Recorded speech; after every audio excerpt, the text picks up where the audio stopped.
우리 기독교의 핵심은 사랑입니다. 우리가 예수님을 믿는 것도 예수님의 사랑 때문입니다. 교회에서 가장 강조되어지는 것도 사랑입니다. 여러분들께서 신앙생활 하시면서 제일 귀에 못이 박히게 자주 듣는 말도 아마 사랑일 것입니다. 그러나 그보다 더 중요한 것은 우리가 사랑에 대해서 그렇게 익히 잘 알고 있는 것, 과연 그것을 삶 속에서 실천하면서 사랑의 삶을 살고 있는가 하는 것입니다. 알고 있는 것과 행하는 것과는 상당한 거리가 있습니다. 우리가 사랑에 대해서 아는 것이 중요한 것이 아니고 사랑에 대해서 보다 바르게 실천하는 것이 훨씬 더 중요한 사실임을 기억하시기 바랍니다. 오늘 여기 말씀에 우리가 잘 아는 말씀이죠. 예수님께서 서로 사랑하라 말씀하신 내용, 이 본문의 말씀을 아마 여러 번 설교를 통해서 들으신 기억들이 있으실 겁니다. 그런데 앞서서도 말씀했지만 이 말씀의 보다 깊은 뜻을 우리가 바로 깨닫고, 그리고 왜 우리가 사랑을 실천하는 삶으로 살지 않으면 안 되는가 하는 필연성에 대한 보다 깊은 자각이 있게 되기를 원합니다. 오늘 여기 34절에 예수님께서 그렇게 말씀하십니다. 예, 새 계명을 너희에게 주노니. 사실은 새 계명이 아닙니다.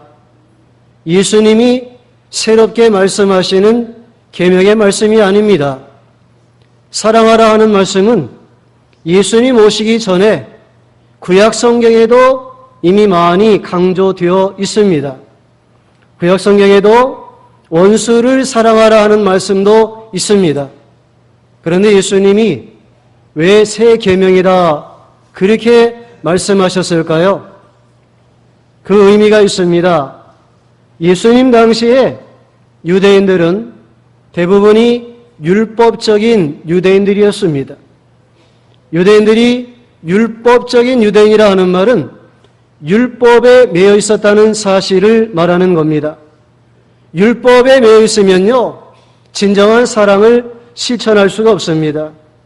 율법으로 말미암아 사람들을 정죄합니다. 사람들을 심판합니다. 그리고 마땅히 율법을 어긴 것에 대한 응당한 징계를 받아야 된다고 하면서 거기에 대해서 복수를 실행합니다. 이런 일들이 횡행했어요.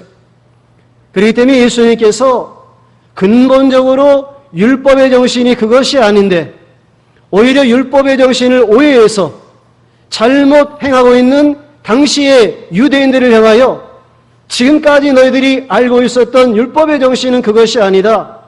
내가 그것을 새로운 계명으로 말해주겠는데 그것이 뭐냐? 사랑하는 것이다. 이렇게 말씀을 시작하시는 겁니다. 오늘 이 말씀 통해서 세 가지 내용으로 살펴보겠습니다. 첫째는 우리가 누구를 사랑해야 하느냐, 그리고 둘째는 우리가 어떻게 사랑해야 하느냐, 그리고 셋째는 사랑의 결과가 어떻게 되느냐 하는 것에 대해서 본문을 중심으로 증거하겠습니다. 먼저 첫째로 우리가 누구를 사랑해야 하느냐 하는 겁니다. 34절 말씀에 대답이 있습니다. 34절 말씀을 다시 봉독합니다. 새 계명을 너에게 주노니 서로 사랑하라. 이렇게 말씀했습니다. 34절 마지막에도 보면은 너희도 서로 사랑하라 말씀했습니다. 누구를 사랑해야 되느냐? 그렇습니다. 서로를 사랑해야 합니다. 서로를 사랑해야 된다 할 때 서로가 누구냐 하는 것이 중요합니다. 그 서로는요, 나 말고 모든 사람, 내가 상대하는 모든 사람, 그것이 서로입니다. 예를 들어서 제가 A라는 사람을 만났습니다. A라는 사람과 서로 사랑. A라는 사람이 사랑의 대상입니다. 제가 B라는 사람을 만났습니다. B라는 사람과 서로 사랑. B라는 사람이 사랑의 대상입니다. 제가 C라는 사람을 만났습니다. C라는 사람과 서로 사랑. C라는 사람이 사랑의 대상입니다. 그렇기 때문에 나를 제외한 모든 나와 관계를 맺고 있는 사람들, 그 사람들을 다 사랑하는 것, 그것이 곧 성경에서 말씀하시는 서로 사랑입니다. 여러분, 성경은요, 언제나 서로의 정신이 있습니다. 일방적이지 않습니다. 한쪽만 일방적으로 사랑하는 것이 아니고 서로 사랑하는 것. 성경 말씀을 여러분들이 읽으시다 보면은 서로라고 하는 말이 많이 강조되어 있는 사실을 발견할 수 있습니다. 너희가 서로 위로해라. 너희가 서로 대접해라. 너희가 서로 화목하라. 서로 종노릇하라. 서로 원망하지 말라. 성경에 그런 말씀, 서로 사상이 있습니다.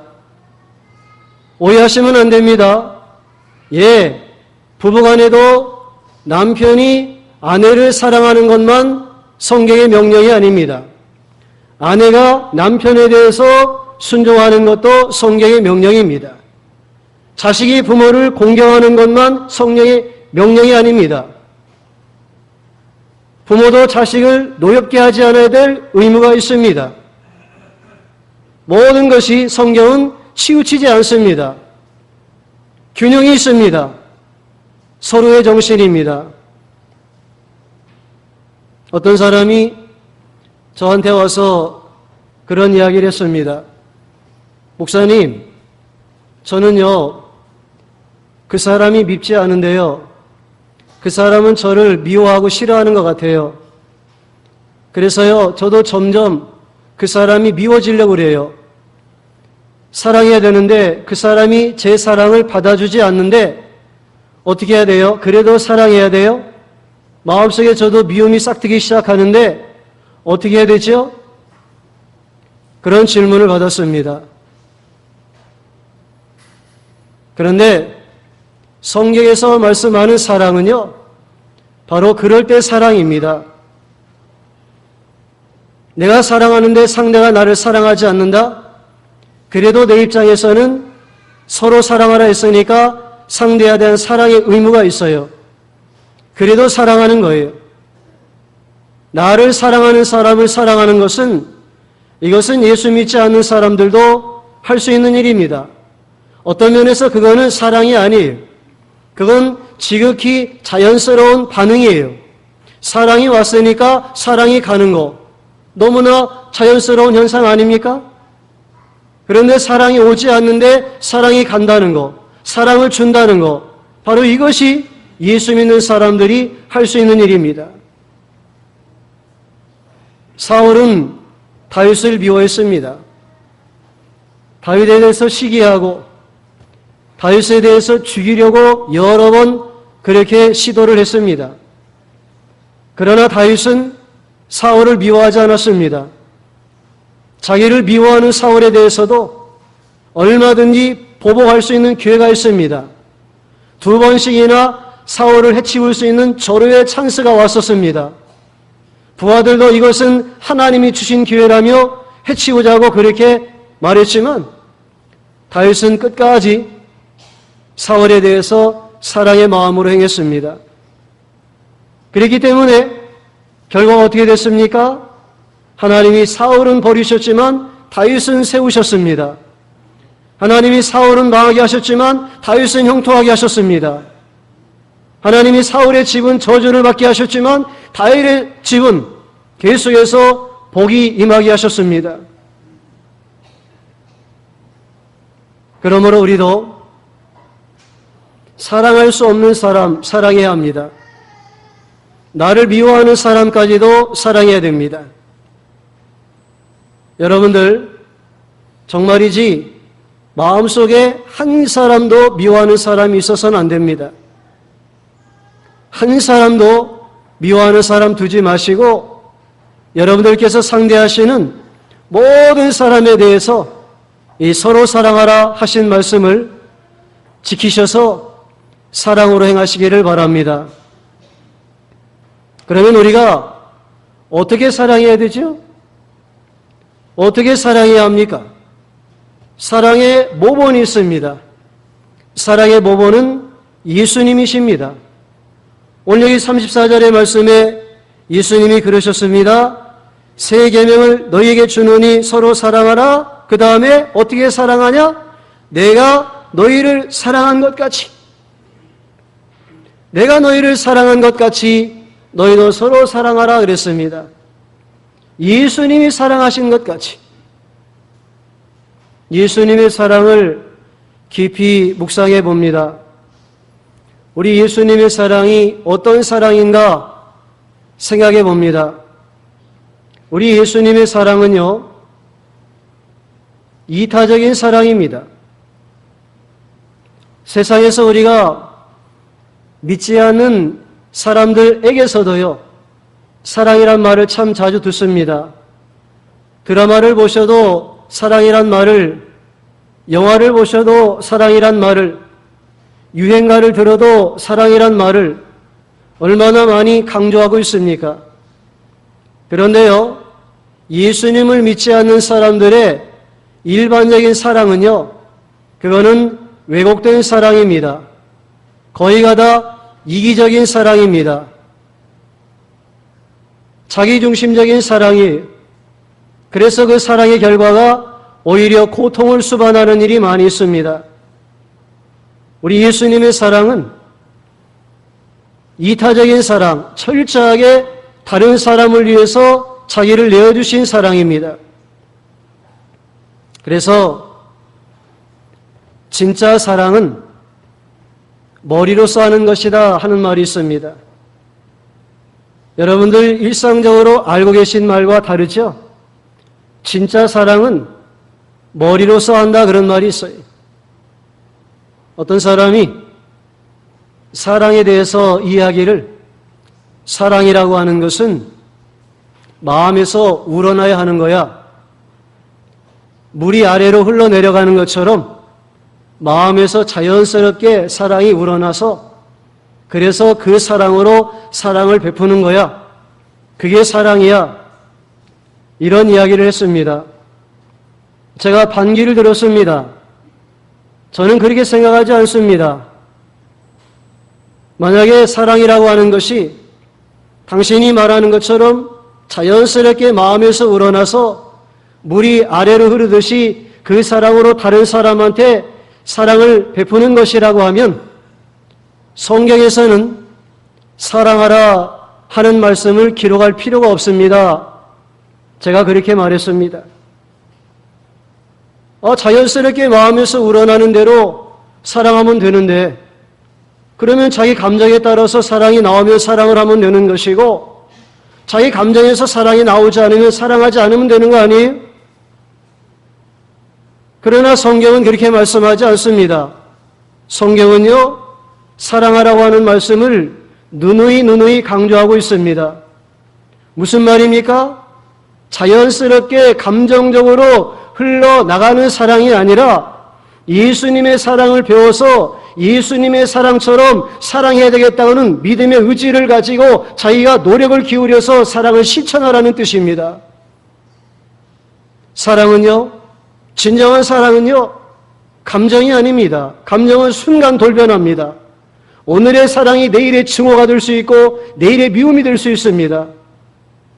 그러나 예수님의 사랑을 가지고 그 사랑대로 사랑해야 되겠다는 믿음의 의지는요, 오늘도 같고 내일도 같고 죽는 날까지 변함없습니다. 예수님의 사랑이 한결 같으니까요. 우리가 예수님의 사랑, 이타적인 사랑으로 이해해야 되는데, 좀 더 구체적으로 예수님의 사랑은 먼저 머리로 한 사랑이다, 그렇게 이해할 수 있습니다. 그게 무슨 말인가 하면 지식을 따른 사랑이라는 거죠. 그게 무슨 말인가 하면 머리로 다른 사람에게 어떻게 사랑해야 될까 그것을 잘 생각해서 그에게 사랑의 신호를 맞는 모습으로 전달을 해야 된다는 그런 뜻입니다. 비행 청소년이 있다고 생각해 봅시다. 비행 청소년이 있는데요. 사고를 쳤어요. 사고를 쳐가지고 경찰서에 잡혀갔습니다. 이제 경찰서에 잡혀 있는데 경찰관이 그 청소년을 선도하면서 야단을 칩니다. 너희 뭐 어쩌자고 집 나와가지고 가출해서 이렇게 사고를 치냐? 네가 집 나와서 이러고 있으면 니네 부모님들이 얼마나 너 때문에 속이 상하시겠느냐? 그걸 좀 생각을 해야지 이놈아. 나도 자식을 두고 있지만 니네 부모님이 너를 얼마나 사랑하신지 너 알아? 니네 부모님처럼 너를 사랑하는 사람이 없어. 너를 그렇게 사랑하는 부모님의 속을 썩여서 되겠니? 그리고 훈도합니다. 아이가 말합니다. 아저씨, 웃기지 마세요. 우리 부모님이 나를 사랑해요? 우리 부모님은요, 나 사랑 안 해요. 맨날 바빠가지고 돈 벌러만 다니지, 돈만 사랑하지 나 사랑 안 해요. 우리 부모님이 날 사랑한다고 아저씨가 어떻게 알아요? 그렇게 반발합니다. 경찰관이 집에 연락을 해서 그 부모들이 경찰서로 달려옵니다. 달려와서는 아이를 붙들고 엉엉 웁니다. 그리고는 경찰관 아저씨한테 가서 두 손을 모아서 빌면서 부탁을 합니다. 아저씨 제발 우리 아이 이렇게 사고 쳤는데 좀 엄한 벌 받지 않도록 선처를 좀 해주십시오. 이 아이 잘못되지 않도록 좀 도와주십시오. 저희는 우리 아이 잘못되면 우리 못 삽니다. 우리 이 아이가 우리의 삶의 전부입니다. 우리는 이 아이를 너무너무 사랑합니다. 그렇게 말합니다. 왜 이런 차이가 생겨날까요? 그 부모는 아이를 진심으로 사랑해서 아이가 잘못되면 자기들은 살 수 없다고 말하는데 오히려 아이는 부모의 사랑에 대해서 콧방귀 끼면서 의심하고 사랑치 않는다라고 그렇게 반발합니다. 무슨 차이가 있을까요? 머리로 한 사랑이 아니기 때문에 그렇습니다. 지식을 따라서 사랑한 사랑이 아니기 때문에 그렇습니다. 거기에 문제가 있습니다. 저도 비슷한 실수를 한 경험이 있습니다. 저희가 아이 넷째 아이가 1살 땐가 만으로 2살 땐가 그런 적이 있었습니다. 제가 아이들을 특별히 이뻐해서 아이들을 그냥 가만두지 않습니다. 아이들을 그냥 떡주무르듯이 주물딱거리고요. 그냥 틈만 있으면 얼굴에 뽀뽀하고 입술에 뽀뽀하고 그렇게 아이가 이뻐가지고 제가 아주 그냥 이를 악물면서 아이를 그렇게 귀찮게 합니다.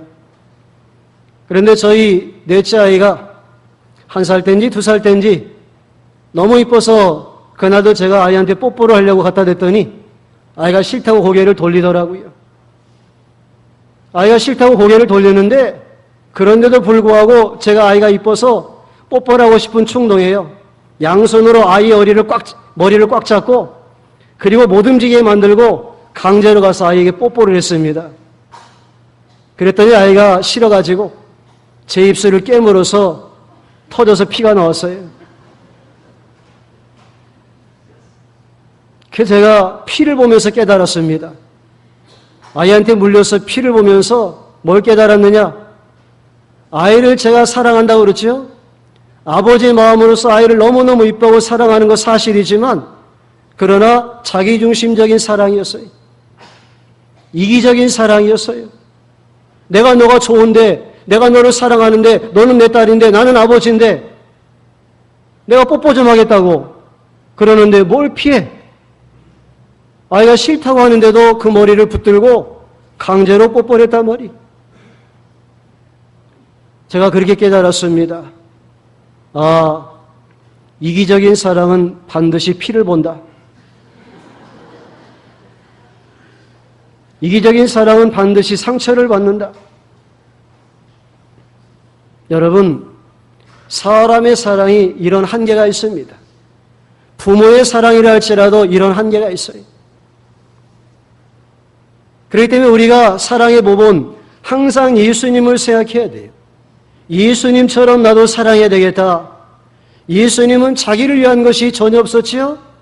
이기적인 것이 없었어요? 온전히 다른 사람에 대해서 생각하시며 그 사람에게 무엇이 필요한가를 생각하시며 그 사람에게 가장 중요한 것이 무엇인지를 아시고 그것을 사랑의 증거로 선물로 주신 것입니다. 그래서 우리 예수님이 골똘히 생각하신 것 같아요. 그건 제 생각인데요. 사람들을 보시면서 생각하신 것 같아요. 내가 사람들을 사랑하는데 저 사람들을 위해서 내가 뭘 줄 수 있을까? 머리로 생각하셔서 예수님이 그렇게 나름대로 판단하신 것 같아요. 사람들에게 내가 돈을 많이 줄까? 그러면 사람들에 대한 내 사랑이 확실히 드러날 수 있을까? 사람들에게 내가 명예를 줄까? 사람들에게 내가 인기를 줄까? 사람들에게 내가 좋은 집, 좋은 차, 좋은 옷, 좋은 음식으로 그렇게 잘 먹고 잘 살 수 있게 해줄까? 예수님이 그런 생각들을 혹시 해보시지 않았나 제 딴의 생각입니다. 그런데 아무리 생각해도 사람들을 사랑하는 데 있어서 사람들에게 정말 중요한 것은 그것이 아니라고 판단하신 것 같아요. 사람들에게 있어서 정말 중요한 것이 뭐냐? 그거는 생명이죠. 생명입니다. 그래서 예수님께서 예수님을 믿음으로 말미암아 거듭난 생명, 영원한 생명을 얻게 하신 겁니다. 예수님의 사랑의 증거로 그 십자가의 증거의 결과로 예수님을 믿으면 거듭난 생명, 영원한 생명을 받게 되는 거죠. 할렐루야. 얼마나 감사합니까? 얼마나 감사해요. 세상에서 그 누가 우리를 사랑한다 할지라도 우리를 대신해서 십자가에 죽어줄 사람이 어디 있으며 우리에게 가장 필요한 이 생명, 영원한 생명을 우리에게 줄 수 있는 사람이 과연 누가 있습니까? 예수님 밖에는 없습니다. 속지 마십시오. 예수님 믿고 세상적으로 잘 되는 이것을 복의 기준으로 삼으면 안 됩니다. 속는 겁니다. 물론 때를 따라서 세상적으로도 주님께서 풍성케 하시는 일이 있지만 그러나 오히려 그 풍성함이 영적인 타락을 불러서 결과적으로 저주의 자리에 떨어질 수 있음을 기억하시기 바랍니다. 살리는 것은 영이니 육은 무익하다 말씀하셨습니다. 내가 너희에게 이룬 것이 영이요 생명이라고 말씀하셨습니다. 그렇기 때문에 우리가 궁극적으로 취할 축복은 영적인 축복입니다. 생명을 누리는 축복입니다. 예수님이 우리에게 주신 것도 바로 그것입니다.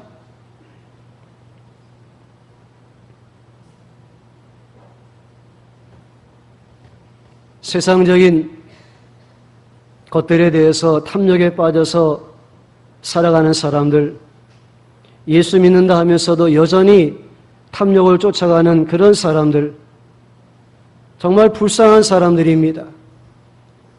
여러분 혹시 상상임신이라고 들어보셨습니까? 상상임신이라는 게 있습니다. 이 상상임신은요, 임신하고자 하는 간절한 욕구, 간절한 열망의 결과로 생기는 경우가 많습니다. 그런데요, 실제로요, 생리가 끊어집니다. 실제로요, 입덧을 심하게 합니다. 실제로요, 배까지 불러옵니다. 완전히 임신한 증상, 임신한 현상이 똑같이 나타나는 겁니다. 그런데요, 정작 병원에 가서 검사해보면 아기는 없습니다.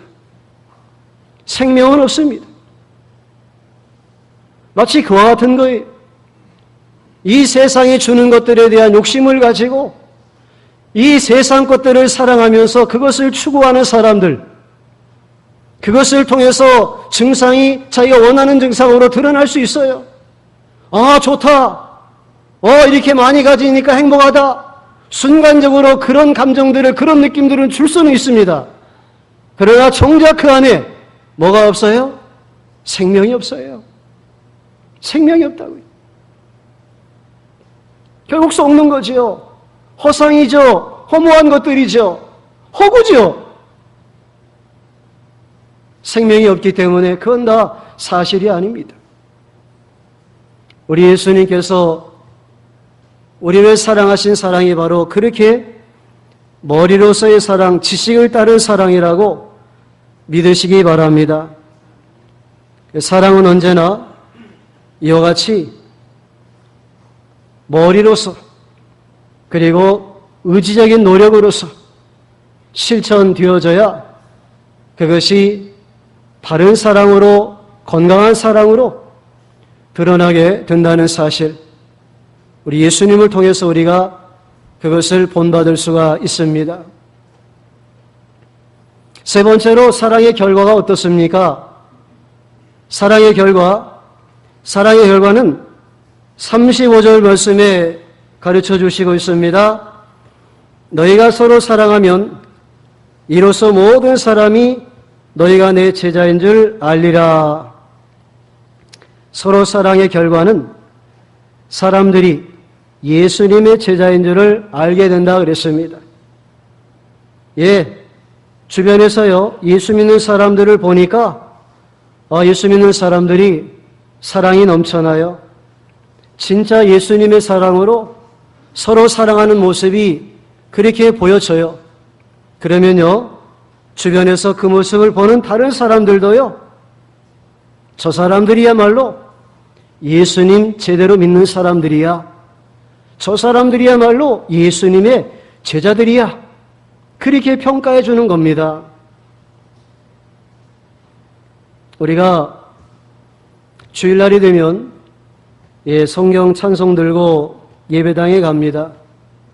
요즘에는 이렇게 화면으로 해가지고 성경 구절도 다 쏴주고 찬송가 가사도 다 쏴주고 이래가지고 그냥 빈손 들고 달랑달랑 하는 사람들도 꽤 많은 것 같은데, 아무리 그런 설비를 갖추고 있다 할지라도 주일날에는 자기 성경, 자기 찬송가 챙겨서 예배당에 예배드리러 가시기를 바랍니다.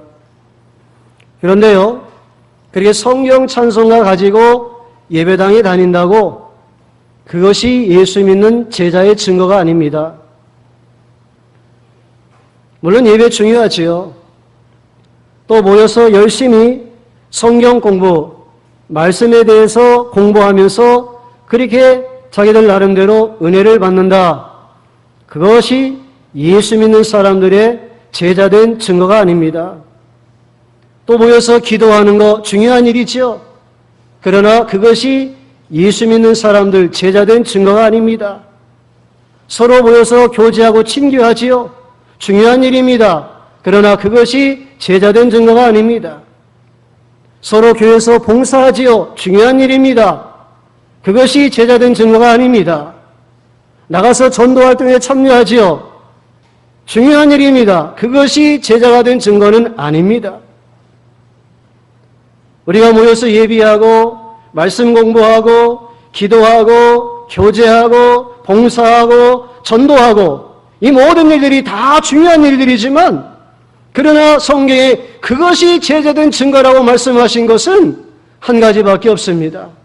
너희가 서로 사랑하면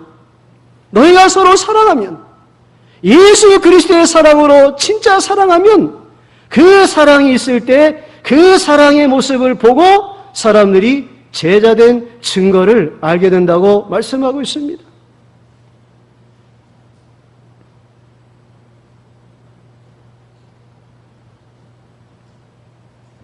사람들이 이런 사랑을 가지고 사랑해야 되는데, 오늘날은 이런 예수님의 사랑으로 사랑은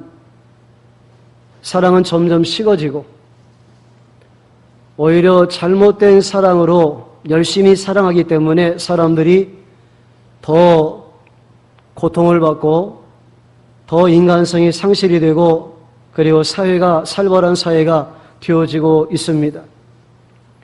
디모데후서의 3장 1절 이하에 보면은 때가 이르리니 말세의 사람들이 고통하는 때가 이른다고 말씀했습니다.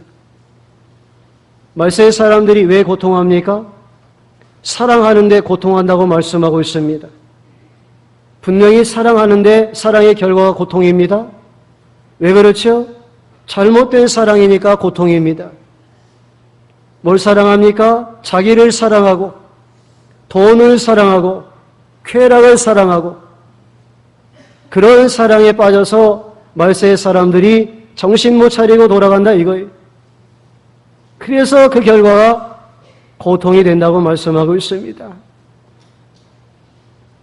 우리 가운데 혹시 그런 사랑으로 사랑하는 사람 없게 되기를 바랍니다. 우리 예수 믿는 사람으로서 자기를 사랑하고 돈을 사랑하고 쾌락을 사랑하는 이런 모습 버리시기를 바랍니다. 이제는 예수님의 사랑, 철저하게 이타적인 사랑, 머리로서 지식을 따른 사랑, 다른 사람이 그 사랑을 온전히 느낄 수 있도록 다가가는 그런 사랑, 이 사랑으로 사랑이 풍성한 여러분들의 가정과 여러분들의 교회를 이루시기를 우리 예수님의 이름으로 간절히 축원합니다.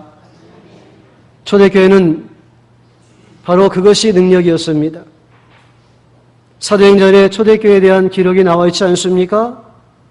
초대교회 부흥의 비결이 뭡니까?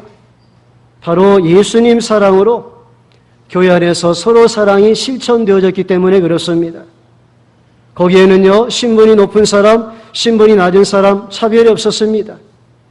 거긴요, 얼굴색이 하얀 사람, 얼굴색이 까만 사람 차별이 없었습니다.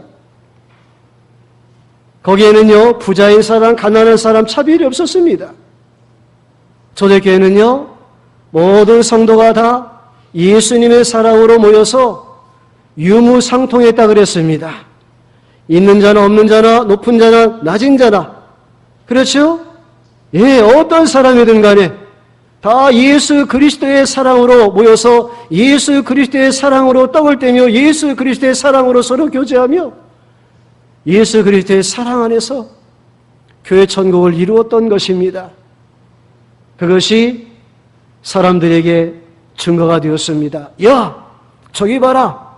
저 예수 믿는다는 사람들이 모였다. 저 사람들을 보니 서로 사랑하는 모습이 정말 진실하다. 남다른 사랑으로 저렇게 서로 유무상통하고 있다. 야, 진짜 부럽다. 천국의 모습을 이루고 있는 저 자리에 우리도 좀 가보고 싶다.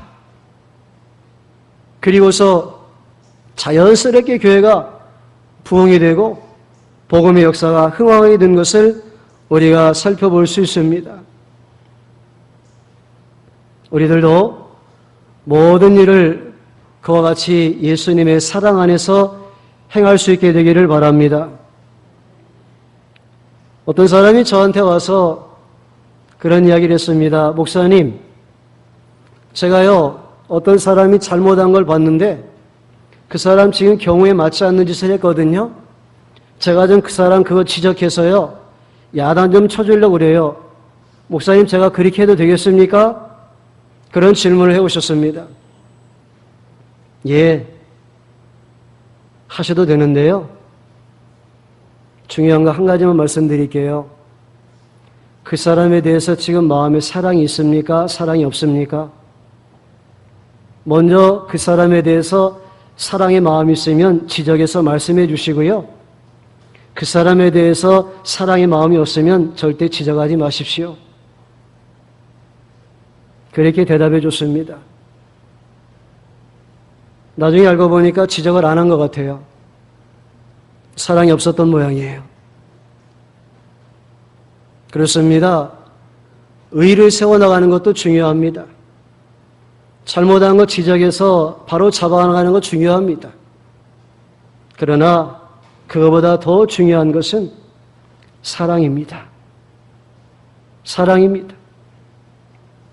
우리가 율법의 말씀 때문에 이렇게 은혜 받고 예수님께 감격하고 주를 위해서 헌신하고자 예비하고 믿음으로 살려고 그렇게 봉사하며 노력합니까? 그렇지 않습니다. 우리가 그 모든 일들을 행하는 것의 근본적인 원인은 예수님의 사랑 때문입니다. 그렇지 않습니까?